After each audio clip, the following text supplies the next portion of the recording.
Hi guys, it's Megan. I am going to show you another doll repaint.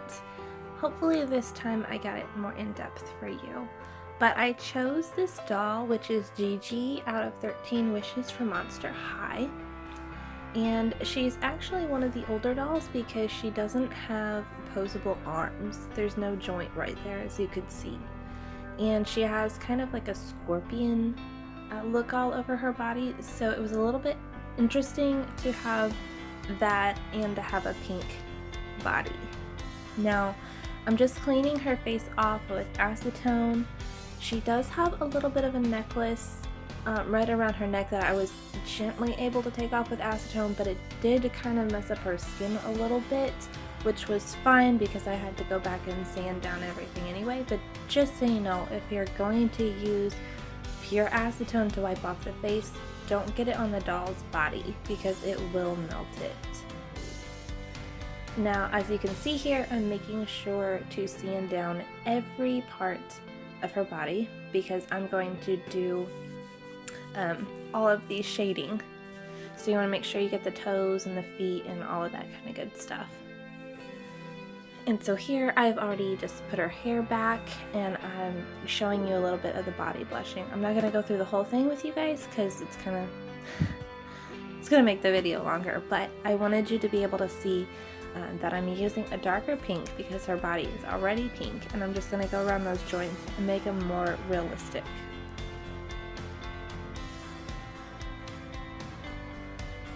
Also, it's a good time to note that when I got her, her hair wasn't straight, it was all matted because I like to use previously owned dolls. So I did take care of her hair already, and if you want to know more about that, you can look back on my other doll repainting video. It shows a little bit more about how I take out all of those tangles and make it all nice and smooth again. Sorry for all of this spam with the body blushing, but I wanted you to understand that all the curves you need to go under and get around, and I even did where her arm would move to make it look realistic. I've already sprayed her with a couple coats of Mr. Super Clear MSC, and now I'm just kind of going and doing the basis of what I want. I hadn't done a sleeping doll before, so I thought this one would be perfect to do that on. And actually I really like how she turned out in the end. So I'm just lightly sketching where I want eyebrows and where I want her eyelashes and her eyelids, how big I want them to be.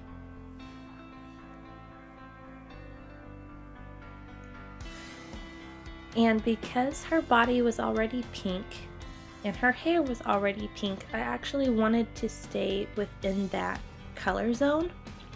So everything on her is pink or maroon.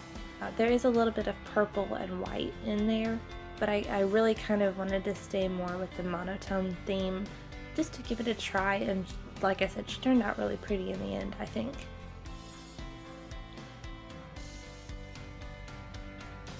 Few more coats of Mr. Super Clear after I've set where I want everything. And then I am using chalks. I think you can just get these at Walmart. I think that's where I got mine.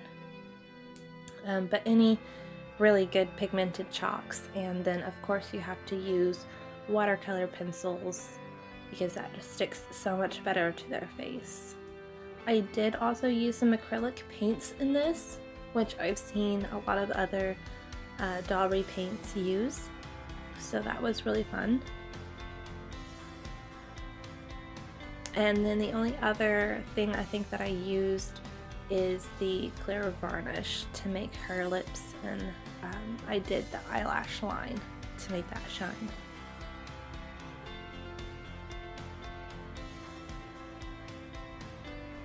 I'm just darkening up her eyebrows here. And then shading in some of her eyelid.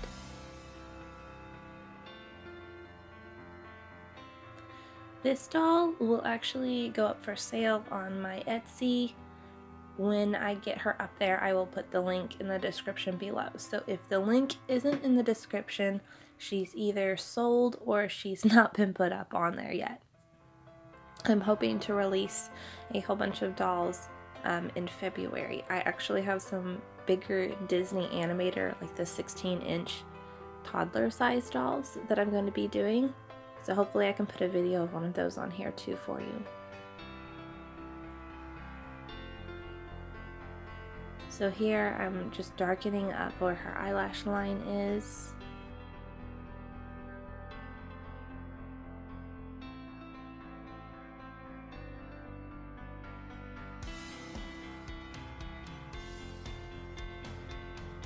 And then I'm not going to show you the creation of the outfit just because sometimes that takes a lot of time. But here you can see I did something a little bit special with her. I kind of wanted her to look cosmic-y. So I am putting little white stars all over her face. And actually it's going to go down her neck and down the front of her torso as well. And then I'm going to go back in with some really little gems that I have, and I'm going to glue those on too. And yep, see, she turned out really pretty. I didn't show you the varnishing, but that's what makes her lips shine, and I did a bunch more of those. Oh yes, I made the wire shoes and also a wire crown with just some clear beads, because if she's going to be a cosmic celestial kind of doll, I thought she needed to have some sort of halo. And I don't have a lot of shoes for my dolls, but I thought that that was a really good alternative. So here she is, guys, my completed cosmic Seraphina doll. I hope you enjoyed this video, and thanks for watching. Hit the subscribe button for more arts and crafts. Love you!